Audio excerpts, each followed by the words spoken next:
Hello, welcome. Just going to give it a few moments while people trickle in.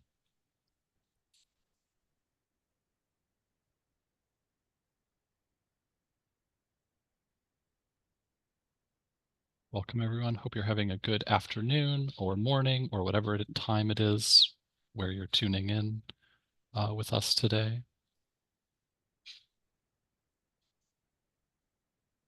It's nice to see so many people here already with us. This is great. I think I see the numbers leveling off a little bit, so I'm going to get started. So welcome to Inventorying Collections for Museums. My name is Greg Stewart, and I'm the Education Program Manager at the Conservation Center for Art and Historic Artifacts, or CCAHA as we call it. And I use he, they pronouns. For accessibility's sake, I will say I'm a white person with brown hair, headphones, glasses, and a white collared shirt. And my background is blurred today out of respect for my shared office space. um, Today you're going to meet Katie Lowe, preservation specialist here at CCAHA, who will walk you through the steps of a museum inventory and show you how to tweak your process based on the inventory's purpose. She will also briefly discuss what to do when you encounter an item that needs a little extra attention, including objects with no provenance or records, objects containing hazardous materials, objects you may want to deaccession, and more. And in the coming months, we'll be following this webinar with one specific to archival inventories, as well as a deeper dive on dealing with unexpected and/or troublesome situations in inventorying. So stay tuned for those, TBD on that. But in the meantime, before we get to Katie's presentation, just some Zoom housekeeping.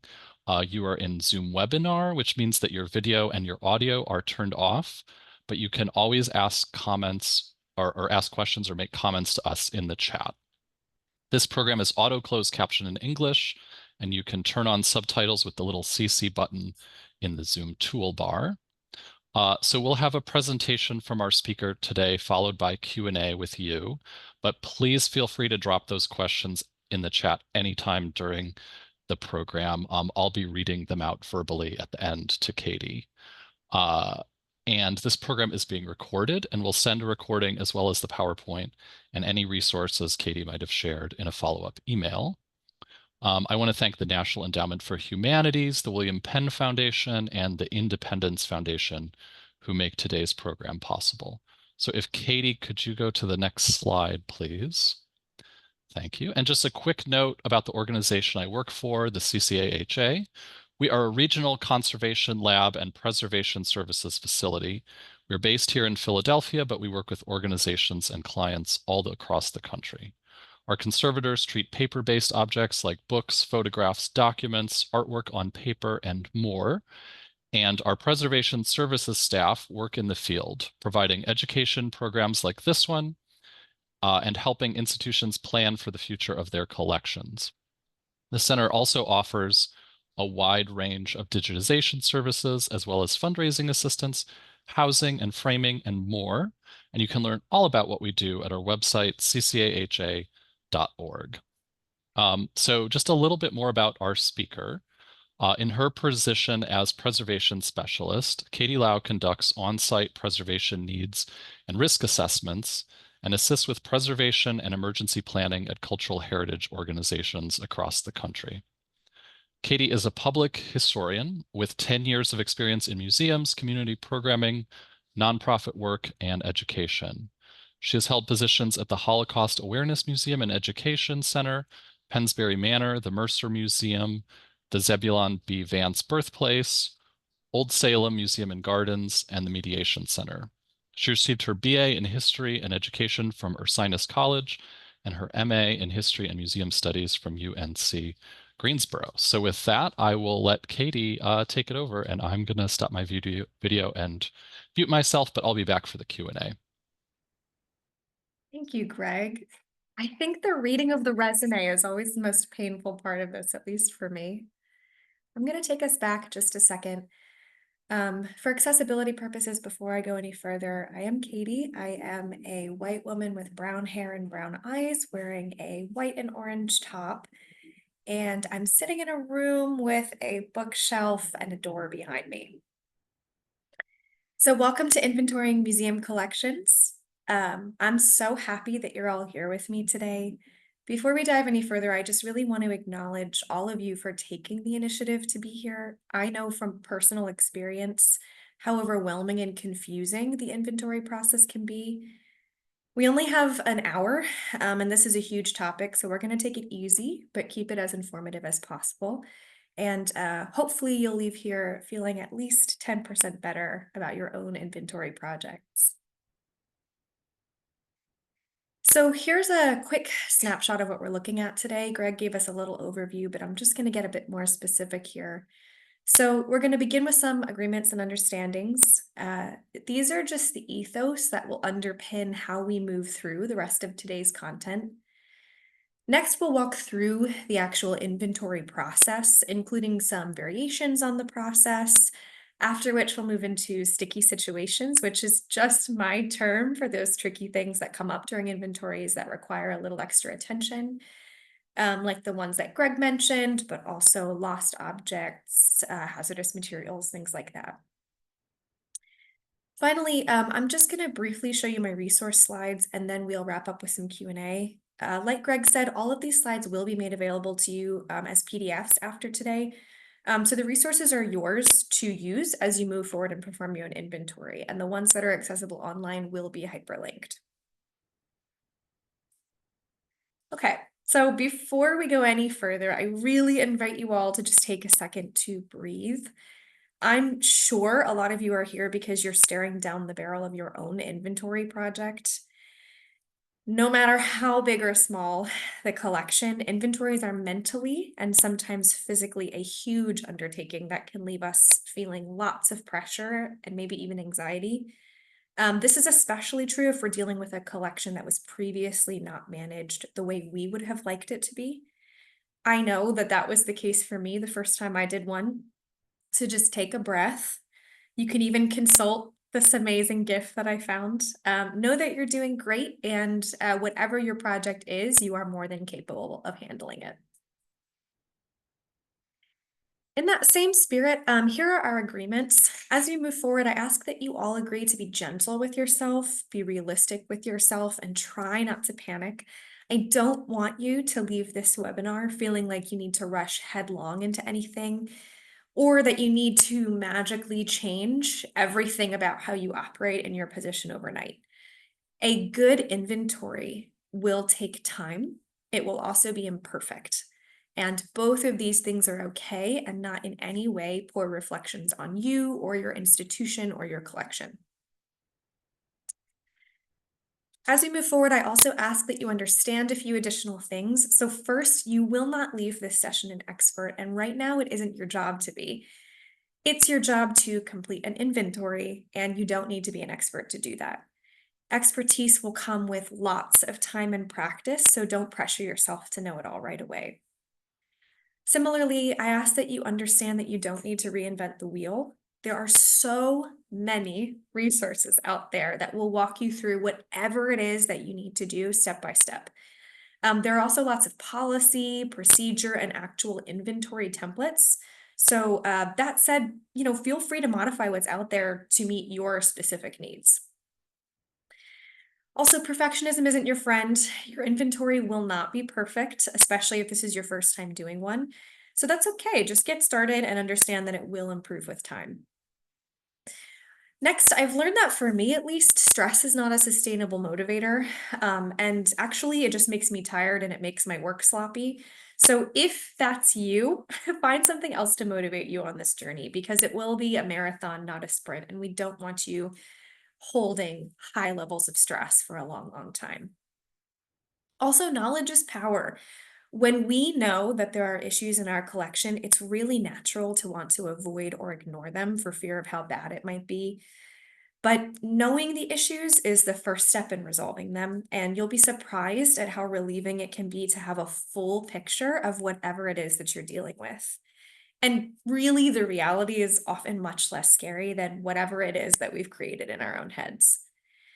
Finally, please understand that the dishes are never done. So just like many of us need to wash and rewash and rewash and rewash the same dishes every day, the inventory process is ongoing in its very nature. So release yourself from the pressure to be done. Okay, let's dive in, and we are going to start out with the process itself. So what is an inventory? I want us to get really specific with this definition here. At its most basic, an inventory is a list of objects and their locations. If you leave this webinar and you decide that that's where you need to start, that's perfectly fine. On the other end, a fully comprehensive inventory acts as a complete report of the status of collections. So this implies 100% completion with fully filled out object records. For most people, a realistic inventory sits somewhere in the middle of these two, and we can define it as this: a list of the property held by a collecting organization or an individual, ideally connecting each object to an identification number, a physical location, and a record. When I say record, I mean any information that the museum has about the object's history, including how it came to be at the museum, plus a few other things. We'll dive a little deeper into the content of the record in just a little bit. In general, we can break that term inventory down a little bit further into three distinct types. So the first is a complete inventory, which is the kind that we're going to be talking about today.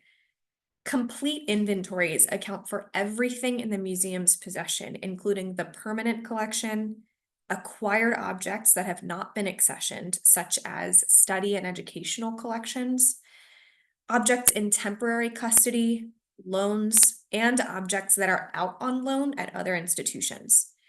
If you're not sure whether an object belongs in a complete inventory, it's best to just assume that it does. And complete inventories should be performed somewhat regularly. We'll talk a little bit about what that timeline can look like in a little bit. At the next level, we have a partial inventory. So these are focused on one part of the collection. Examples would be all of the objects in one storage location, all of the objects on exhibit, or all of the objects gifted by a specific donor. These are usually precipitated by some kind of activity at the museum, like an upcoming or recently completed exhibit, or a recent disaster event that only impacted a discrete portion of the collection. Last, we have spot inventories. So these are the most limited in scope. They are designed to monitor your record's accuracy and overall collection health through a representative sampling of objects. Like complete inventories, we want these to be performed somewhat regularly, and definitely with more frequency than a fully complete inventory.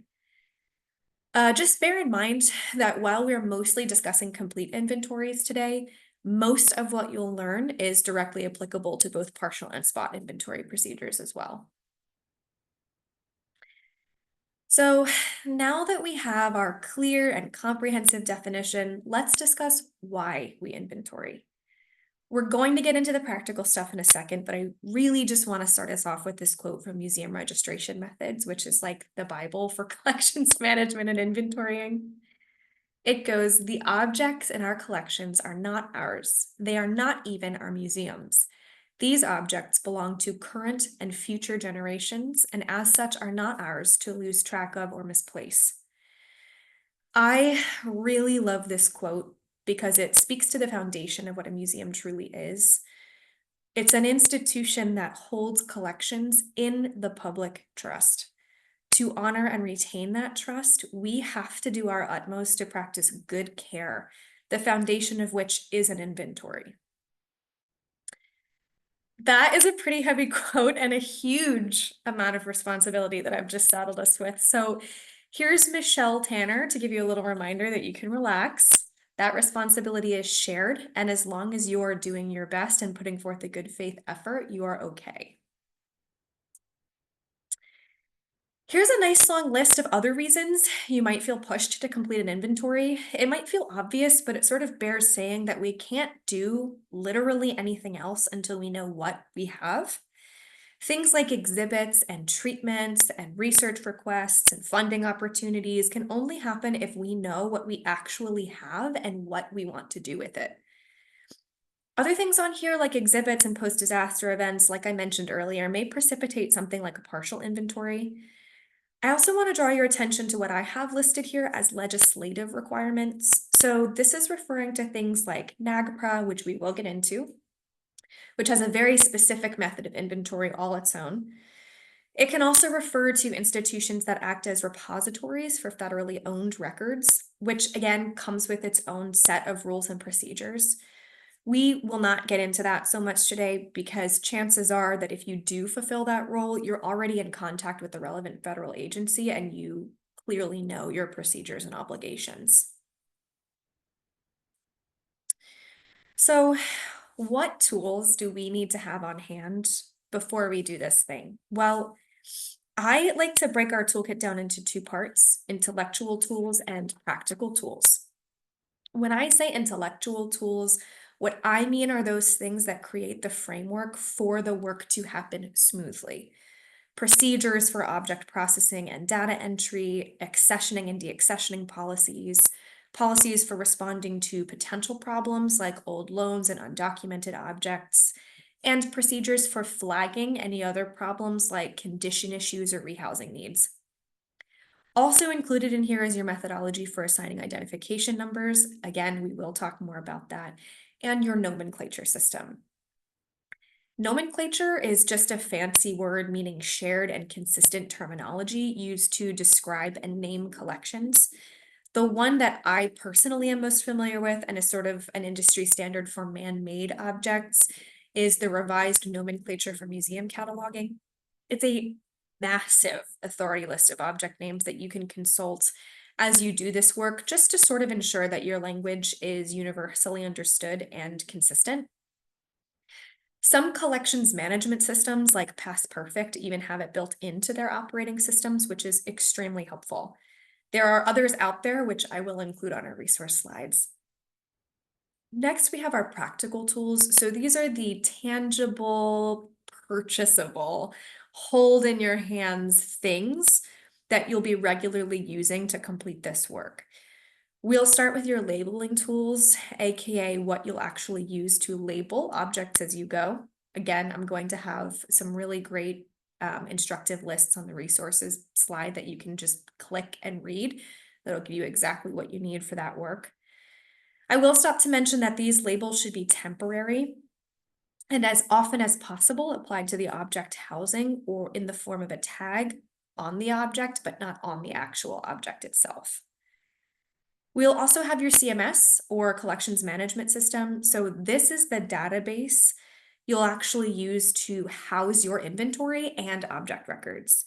There are a lot on the market, and the resources slide will have tools that can guide you if you're selecting one for the first time.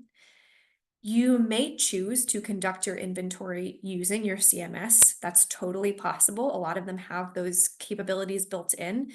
After which you can just export that inventory and download it for backup on your hard drive or server and printing. If you choose to use a custom spreadsheet or even pen and paper, you'll also need your spreadsheet and forms prepared. We will look at some examples in a second. I'll add here, not everyone has the resources to purchase and retain a collections management system, which is absolutely okay. It is a goal to work towards if and when you can, especially if you're interested in making your catalog publicly searchable. That said, a lot of places keep their inventories on a spreadsheet and records linked on a cloud service like Microsoft or Google. Just do that if that's what works for you. Finally, we have your workspace. So this is where you will literally sit and do this work. You want to make sure that it's clean, close to your storage to minimize object movement as much as possible, and flat. So we're going to look at some examples now of forms that you might use as you're inventorying. Everything that you're going to see is available for free online and will be linked on that resources slide. These first ones are taken from the Texas Historical Commission. So the one on the left can be used to indicate a problem that needs attention. You'll definitely want to indicate this in your collections management system or your spreadsheet as well. But this is a good method of just sort of doubling up notifications and putting something directly on, the housing. They can be placed in storage with the object or on the outside of its enclosure. The one on the right can be used to indicate when a shelf has been fully inventoried. If you're working as a team and need to communicate internally, it can be really good to just have, again, these kind of doubled up notifications that people can see if more than one person is inventorying and isn't sure what's been done already. So obviously the dates on this one are not usable, but you can easily modify them in your own version of this. So next we have an inventory worksheet pulled from the Andy Warhol Museum.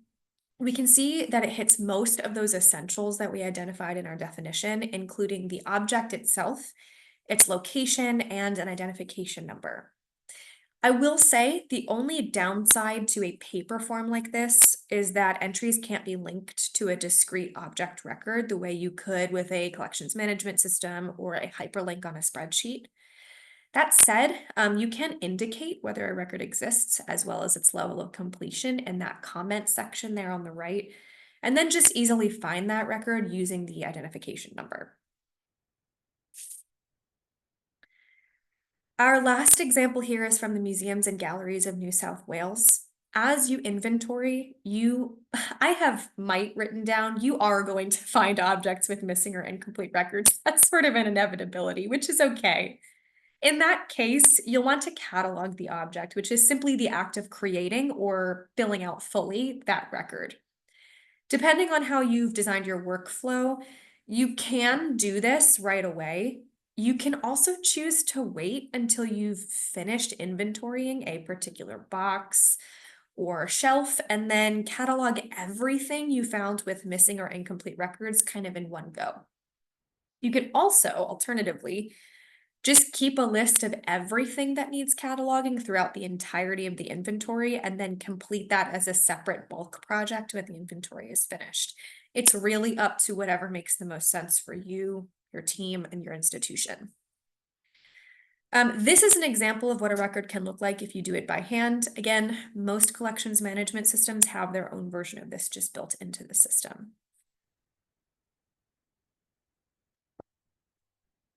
Okay. Last thing I want to briefly touch on here before we leave this section, and that's object numbering. There are many ways to number your collection, but the format you see in front of you is pretty standard. The number should indicate the collection or collection type that the object belongs to. That's usually done in the form of like a letter or 2 to 3 letters at the beginning of the number. It should also indicate the year that that object was acquired or accessioned, and then the order in which it was acquired or accessioned within that year, and then any variables. This probably looks nuts to you right now and feels really like it means nothing, but we're going to look at some examples in a second. I also just want to pause for a second and just do a little clarification. So if you're new to this, you've probably heard terms like acquisition number, accession number, and identification number thrown around, maybe even interchangeably. I know I did, and it confused the absolute heck out of me when I first got into collections management. So I just want to clarify, acquiring and accessioning are not the same thing. An object is acquired when a museum assumes ownership and legal title is transferred to the museum from the donor. Accessioning is then the formal act of adding an acquired object into the permanent collection. So all objects that enter a museum's custody, whether they're accessioned into the collection or not, must receive some kind of number for tracking and accountability purposes.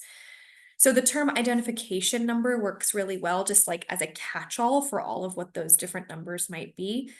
But you'll hear things like temporary record number, accession number, acquisition number, and that's just referring to the fact that everything needs to have a number regardless of its status within the museum.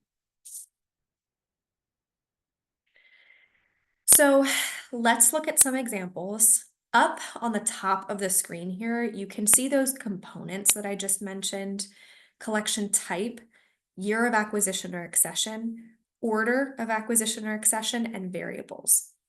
All the way on the right, you can see final number, which is where I'll indicate what each of these components adds up to, just for a few different scenarios here. So we're going to start off really simply. We have an object that was accessioned into the permanent collection in 2024. So that's going to be this first row that you're looking at here in yellow. It was the 21st object accessioned that year, so that's what we mean by order. And there are no additional variables that we want to account for. So the number would be 2024.21. You'll notice that there's nothing at the beginning of that number to indicate collection type. Often when an object is just part of the permanent collection, managers choose to omit a qualifier just because it's a little bit cleaner. You can, of course, choose to create one for the permanent collection if you want to. So we're going to complicate things just a little bit with a few more examples here. As we do so, I'm going to keep the year and order the same just for the sake of simplicity and time. In our next example, let's say that our object was loaned in 2024. It was the 21st object loaned, and there are no additional variables to account for. Our number then is L 2024.21. The only addition here is the L, which we've plopped onto the front there just to indicate that the item is a loan and not part of the permanent collection.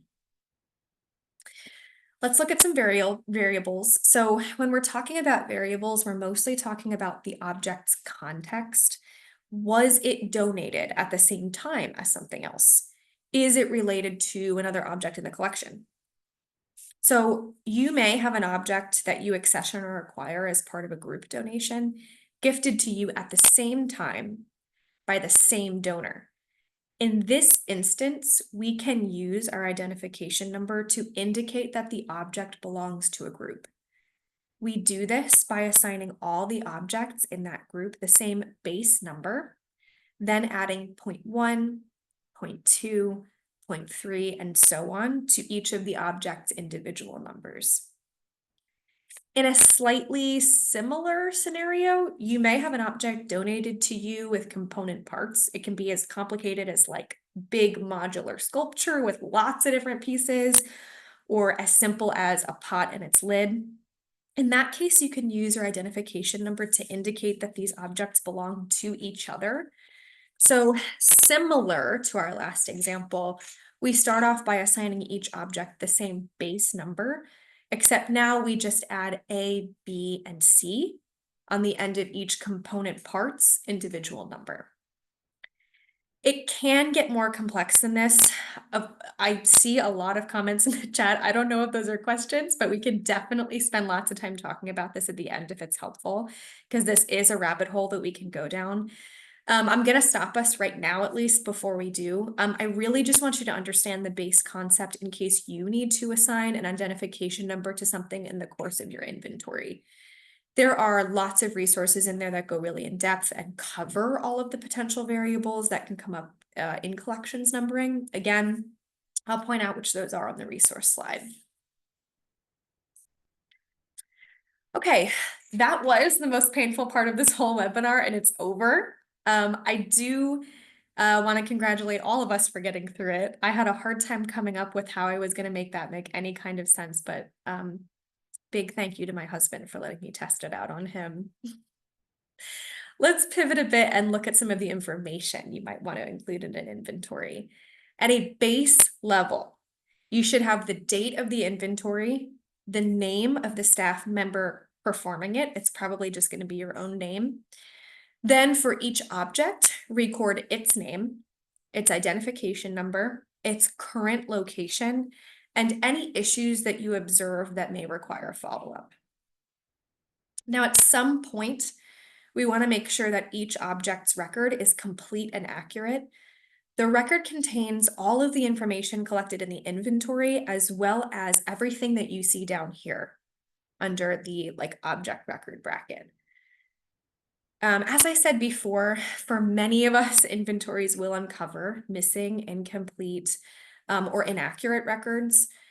including maybe missing provenance or incorrect provenance. I know that was the thing that I dealt with most often.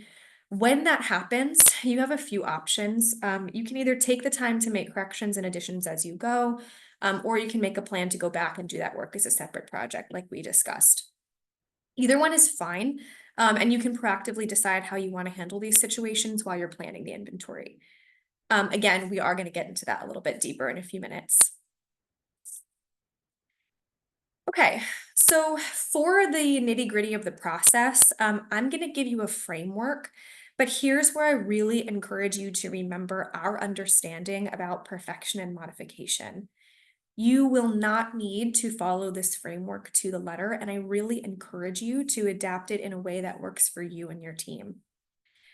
As the quote on the screen says, you have to develop your own system based on the history and tradition, and I'm going to add needs and capacity of your individual museum.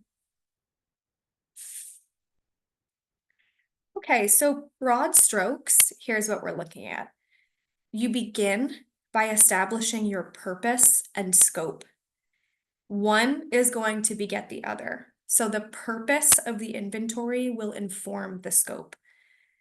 For example, if the purpose is to address or assess damage after, let's say, a localized pest infestation, then you know you're probably performing a partial inventory, with your scope being just that damaged collection with an emphasis on condition reports and follow-up treatment. Next, you'll establish your timeline and workflow. We'll address both of those in depth, I believe, on the next slide. After that, you gather your tools, as we've already discussed. So the purpose, scope, timeline, and workflow will directly inform the tools that you choose to use.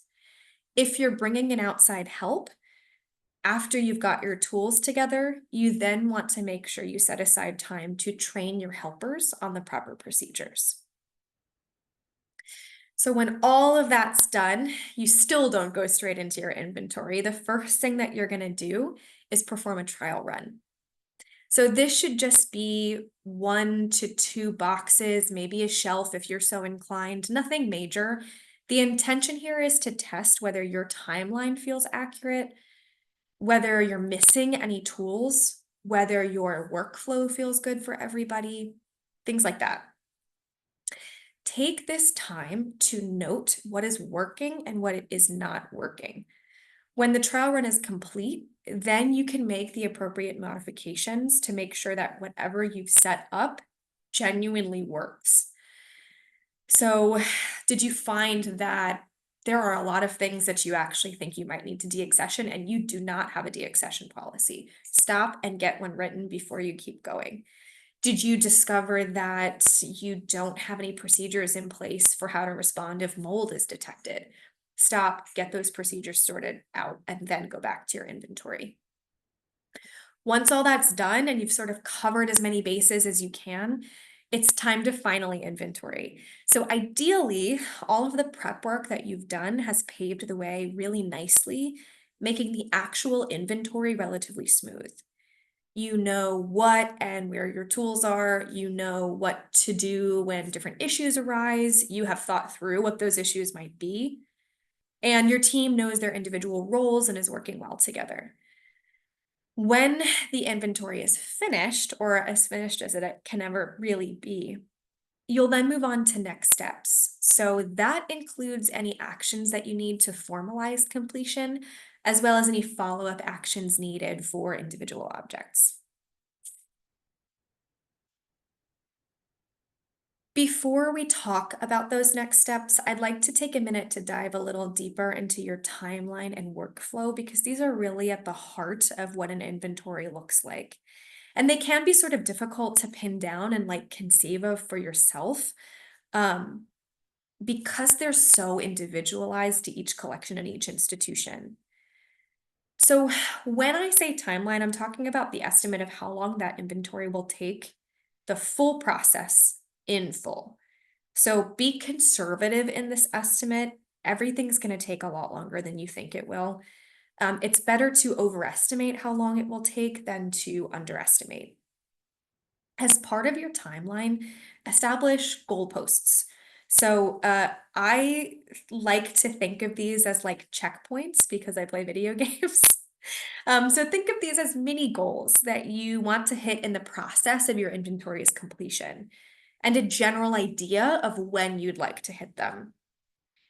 Also create a plan for tracking those checkpoints or goalposts, and this will help you maintain just sort of a general idea of how you're progressing through your timeline.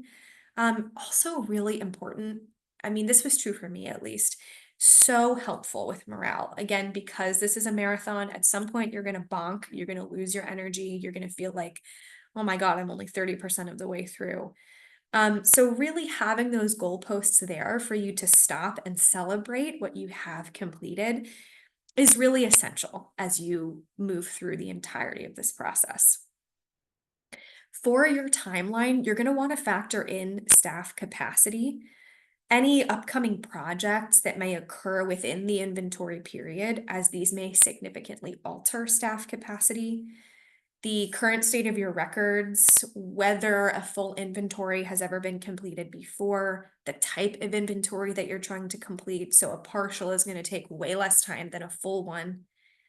The time that it will take will vary a lot depending on where you're starting from and the type that you're wanting to complete. If it's your first ever inventory, it will likely take a lot longer. Finally, if you can, consider all of your options for increasing capacity. I know that this is so much easier said than done. But if you can plan well in advance, this may be something that you can secure just for that inventory period. So, can you bring in a qualified intern? And I will say I generally recommend to people that interns be at least finished 1 year of a graduate program before you have them come in and do something like this, just because an inventory really requires a working knowledge of this field. So I wouldn't, in general, I wouldn't say this isn't a project for undergrad interns. Also, if that inventory is planned well enough in advance, you may be able to appeal for a temporary moratoria on museum activities that would require significant use of the collection, other than what is already used for your permanent exhibit. Can you divert other staff also? And do you have volunteers that you want to train and bring in and have you assist with this? So moving down to workflow, the term workflow sort of speaks for itself. Here we're talking about how you will move through the collection, any staff roles that you want to assign if you are working as a team. You may also be doing it by yourself. And what I like to call your garden bed. So the garden bed consists of those issues that you will encounter during the inventory that you don't want to address in real time. So you then make a plan as part of your workflow to plant these in your garden bed for later attention. The questions here are, what do you want to address in real time? What do you want to plant for later? Who is responsible for tracking these issues? And what is your plan for circling back to them at the end of the inventory process? In terms of methodology for moving through the collection, this is really dependent on what makes the most sense for you or for you and your team. You can choose to move by collection type, so all of the loans first or everything in the Lowe collection. You can also go by need. Do you know of a specific box or shelf that really needs lots of time and attention? Maybe start there and just get that hardest part over with. Most often, people just choose to go linearly through their collection space, starting in one box on a shelf, moving through that shelf, then everything on that furniture unit, and completing everything in a particular room or location before moving on to the next area. Okay, so finally, we have come to the end of the process, or as close to the end as we absolutely can. What do you do when your inventory is complete? Well, first, it's really essential that you back it up. Make sure you have copies of your inventory sheets and updated records on some kind of cloud. So this could be your collections management system, or it could be something publicly accessible like Microsoft or Google, whatever works for you. Then you also want to have it backed up on a hard drive or server, and then also a printed copy in paper form. Next, we want to establish a maintenance system. So this equation in front of you is from museum registration methods, just with a few of my own little modifications.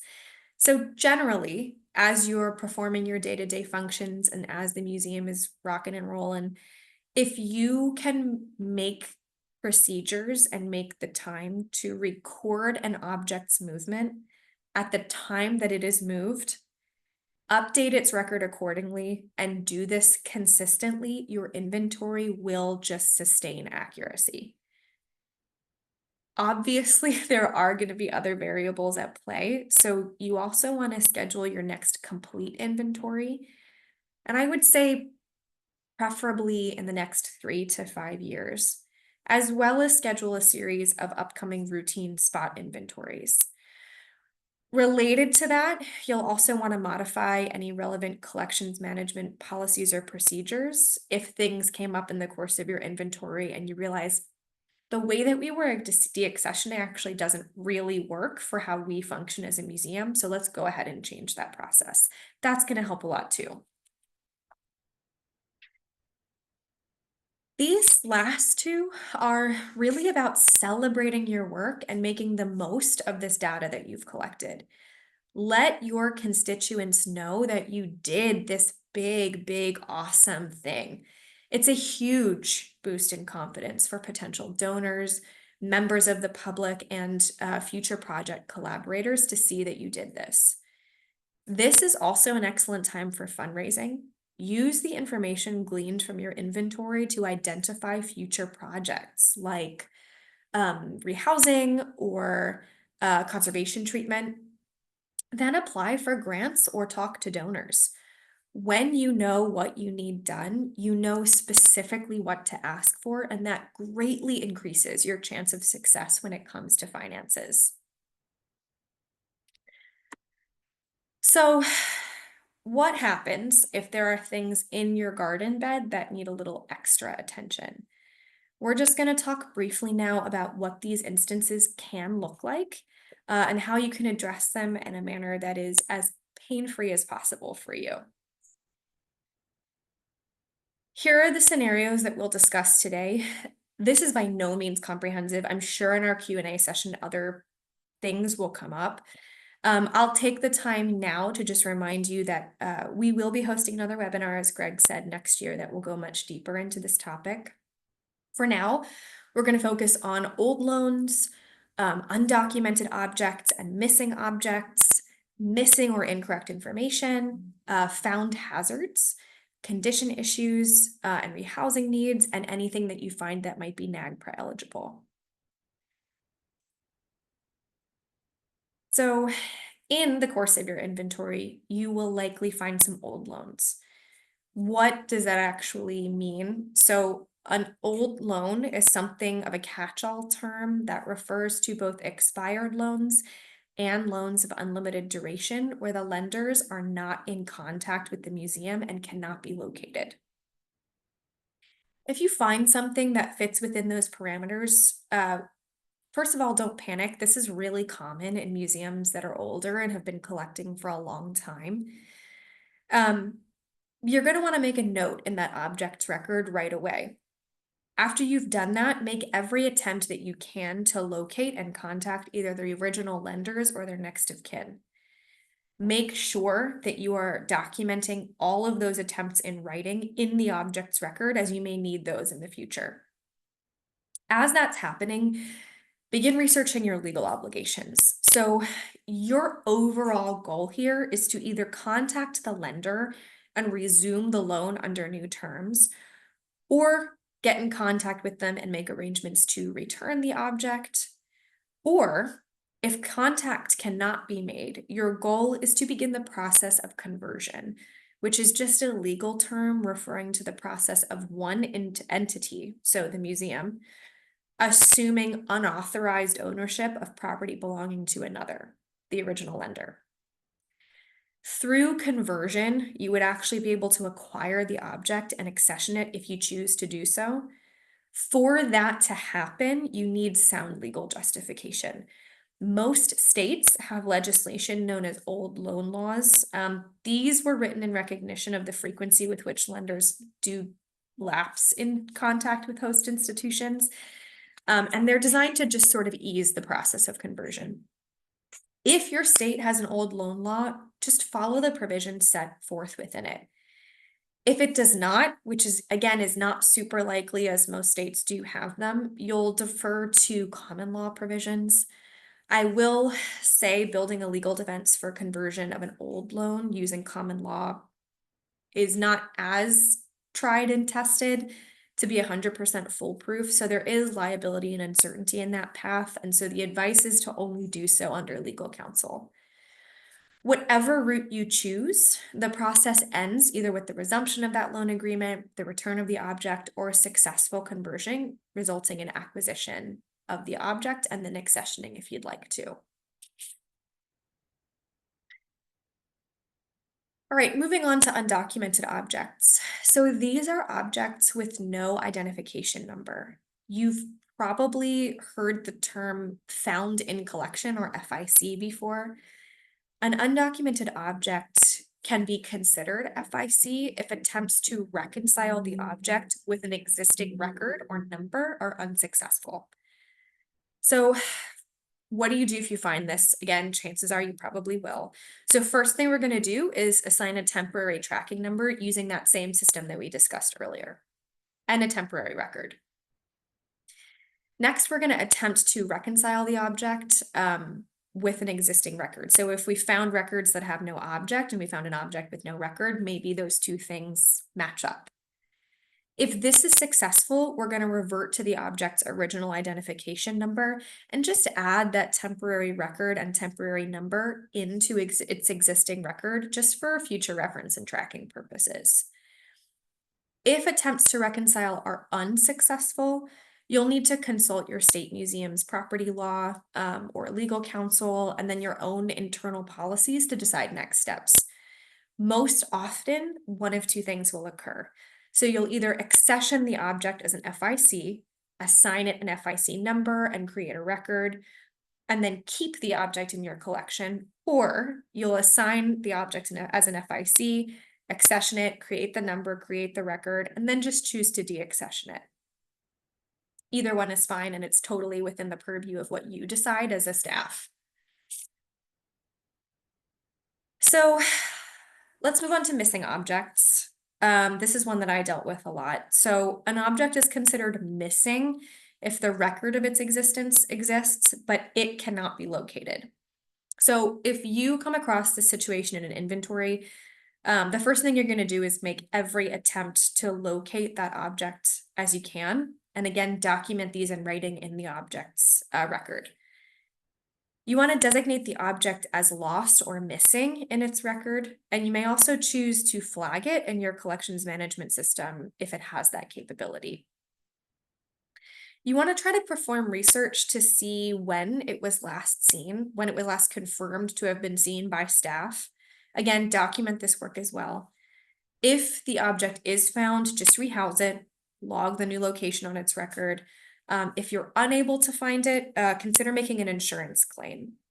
Any other actions should be determined internally by a review committee. There's some debate about whether it makes sense to just deaccession lost objects.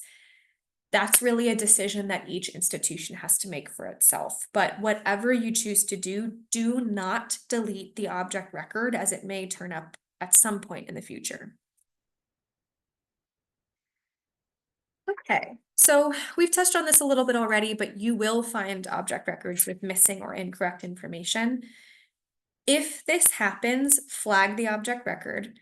If it is publicly searchable in an online database, so if your catalog is available on your website or something, you can choose to temporarily unpublish it. That said, you can also keep it public with the inaccurate information deleted, or keep it public with all of the current information and just include a note indicating that the information is unverified or incomplete and is undergoing review. Ultimately, your goal should be to complete the necessary research and make the appropriate modifications. Again, that may wind up looking like a completely separate project that you complete at the end of your inventory.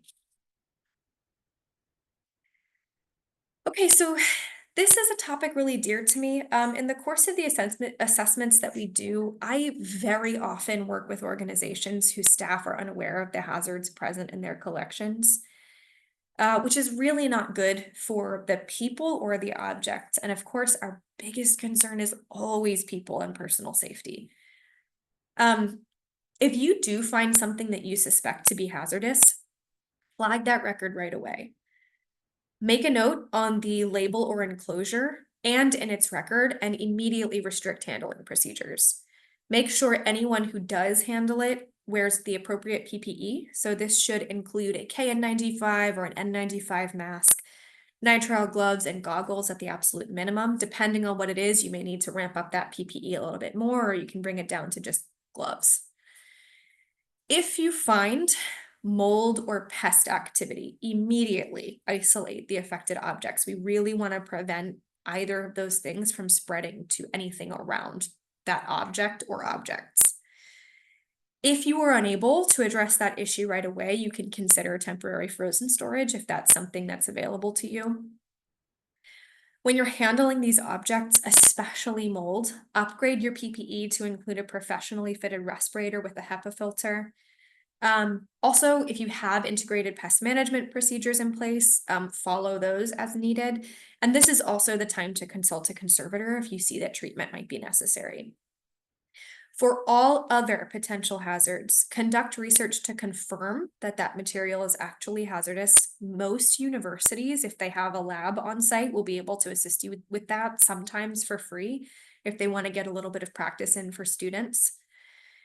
If it is determined safe, just go ahead and return to normal operations, but make sure that you indicate that you did the research and confirmed its safety in the object record, because somebody's going to go in there 5 years from now after you've left your position and see that it's potentially hazardous and freak out and do the research all over again. So just save them that work and put it in the record. If the research is inconclusive, or if you don't have the time or wherewithal or resources to do any research, it's best to just be conservative and assume that the object is hazardous.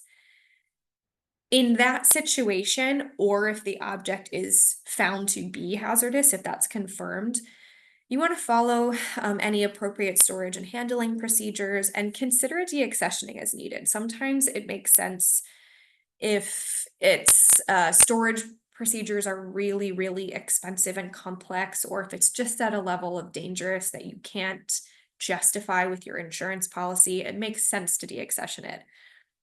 Whatever you do, update the object record and its label and the collections management policy accordingly to reflect this new information, as well as any procedures around handling storage or display. The less people are moving or touching hazardous objects as possible, the better.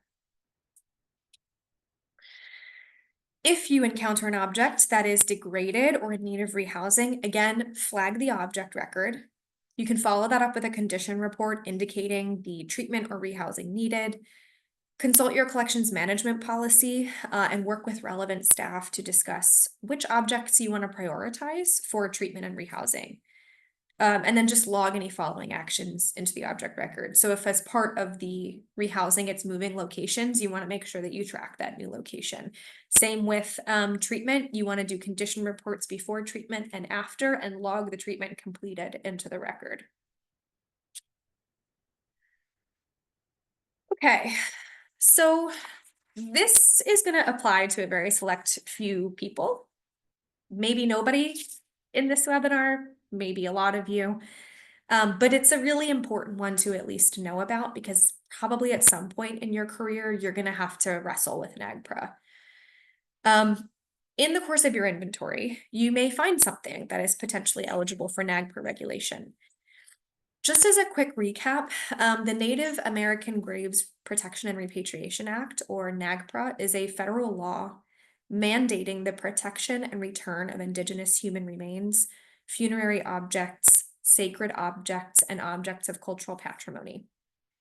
So this is what I mean when I say it's only applicable to a select few of us. This law is only applicable to federal agencies or to organizations receiving federal funds.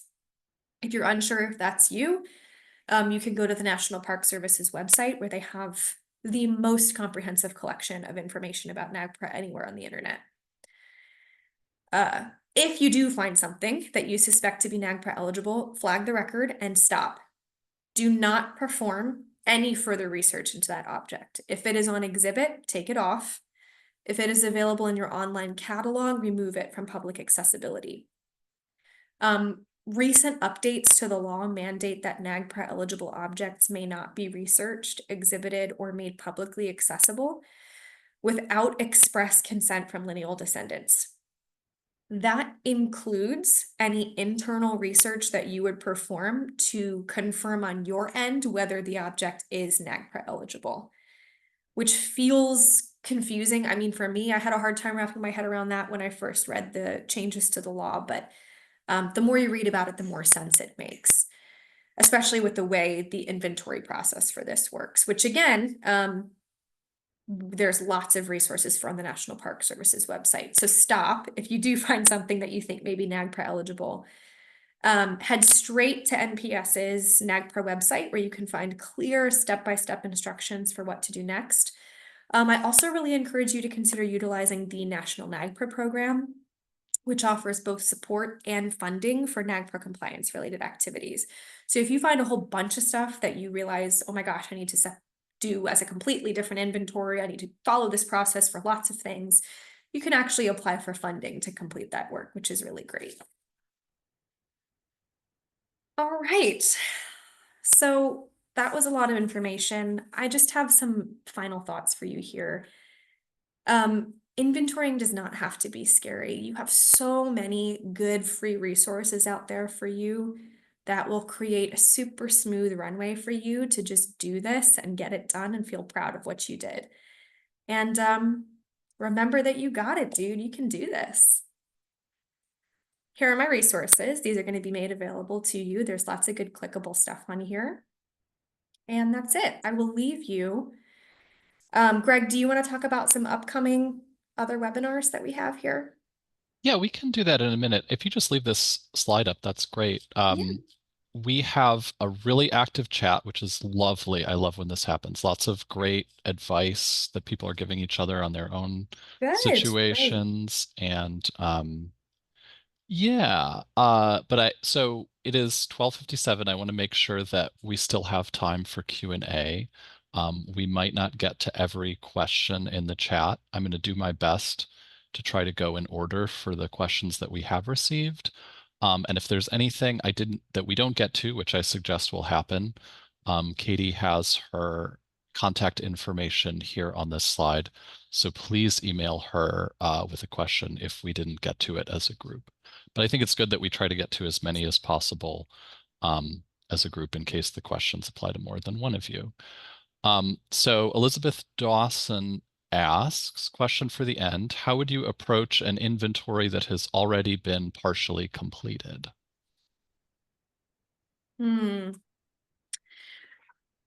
I think that depends on whether whoever was doing that work wrote down what their process was and what their thoughts were. If that information is available to you, I would do your best to do what that person was doing. Follow the order that they were doing it in, follow the object numbering that they were doing it in. If that's not available to you, I think you either have the option to see if you can make sense of what it is that they were trying to do and sort of based on what you can glean, try to follow the same process. Or you kind of have the freedom there to make your own process and to do the rest of it how you would like to. If the one thing that I would really say is do not, if you can avoid changing the object numbering system, avoid that. You want to keep that as consistent as possible. And it could even be helpful as you're completing the rest of that inventory if you want to make a note that the individual doing the inventory changed on this date with this object and everything with an inventory date after this time is by a new person. I would do that as well. Thank you, Katie. Our next question is from Sarah. I think this just came to hosts and panelists if you're not seeing it. What would be an ideal way to split time between day-to-day work and an inventory? We have a small collection staff who also wear many hats, so it would not be possible to solely focus on an inventory. Yeah, I think that's true for a lot of people. I know that was the case for me too. I had a lot of things that I had to do in addition to an inventory. I think that really depends on if you have the luxury of letting this take as much time as it needs to take. So if there's no pressure on you to complete an inventory by some sort of end date, you have the freedom to pick the amount of time that you want to use on this day by day. I would say no more than half your day if you're wearing a lot of hats and you have a lot of other stuff going on. But it's normal and it's okay that that's your situation. I know it was mine too. And it changed day to day depending on whatever my other workload was. Sometimes I could, put a full day into it. Sometimes it was just an hour or two. And make sure that you're not burning yourself out on it as well. If you need to take a week away from your inventory, feel free to do that too. So just a time check, it is 1. Katie, if you're okay to stay on for a couple minutes, maybe we can get to 1 or 2 more questions Yeah, here. definitely. Um, Next is for an institution that doesn't accession as many objects or collects as a museum, would it make sense to only spot inventory any new additions to the collection holdings, or would a full inventory be necessary? I think I'm understanding the question effectively. I would say at some point you need to have a full inventory completed. Even if your collection is not big and you're not regularly taking in new things, at some point you want a full picture of everything. In terms of routine, complete inventories, yeah, if your collection is small and if you're not collecting a lot, you can put more time in between when you do your inventories. I would just make that recommendation with a little bit of risk awareness as well. So one of the reasons why we really want to inventory is for insurance claims purposes. So you really want your inventory to be as up to date as possible. But if, like you said in your question, you're performing spot inventories when you do accession, that's going to go a long way towards that. I hope that answered the question. If you're still here, please let me know if that did. I see a thank you, so I think it did. Um, there's been some people sharing some ideas about this in the chat, so thank you for that. But Katie, I'm wondering if you have any additional insights on whether accession numbers can be backdated. For instance, if we know the year an object came into the collection, could we use this year as the accession year? Yeah, so again, competing ideas about that. And it's really dependent on, again, what you sort of decide internally. There's pros and cons to both of those things. If you do backdate it, there is the issue of maybe being unsure in what order it was accessioned in the year that you're backdating it to. What you can do then in that situation is just give it,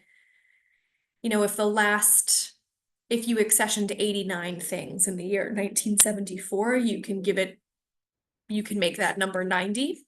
You can do that. The other way of thinking is that you just give it an accession number for the year in which you find it and assign it an object. So if it's 2024, it would be 2024.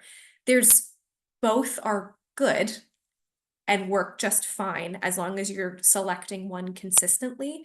And if you are doing that, either backdating or assigning it to the year that you find it, put a note in the object record. The greatest wisdom I can give is to just keep your records at a level that they are intelligible for somebody reading it 5 years in the future who never met you and had a chance to ask you questions. So keeping that note in there that says, hey, I chose to backdate this, here's why, and as much additional information as you can to make that number make sense, regardless of what you choose, is good. Long-winded answer, but it is a complex question. I hope that's helpful. I think just in interest of respect for everybody's time, we'll maybe do 1 more question before wrapping up. Um, So the last question I think we can address today, Katie, if this sounds good. How long do we research before assigning something an FIC number? We are worried about duplicate efforts in our CMS.